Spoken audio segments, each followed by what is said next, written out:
কিন্তু সরকার আপনাকে বেতন ভাতা দিচ্ছে, সরকার আপনাকে যে রাষ্ট্রীয়ভাবে মর্যাদা দিয়েছেন সেই মর্যাদার উঠে আমরা দেখেছি কিছু কিছু শিক্ষক কতিপয় রাজনীতির লেজুর ভিত্তিক হয়ে তিনারা কাজ করেছেন।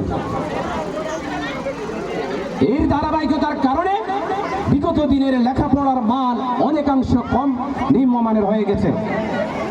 আমি আশা রাখবো আগামী দিনে যে সমস্ত শিক্ষক এবং কর্মচারীরা আছেন তিনারা দল মত নির্বিশেষে সবার ঊর্ধ্বে উঠে শিক্ষা এবং শিক্ষার পরিবেশ মান বজায় লক্ষ্যে আপনারা সেই কাজ করবেন।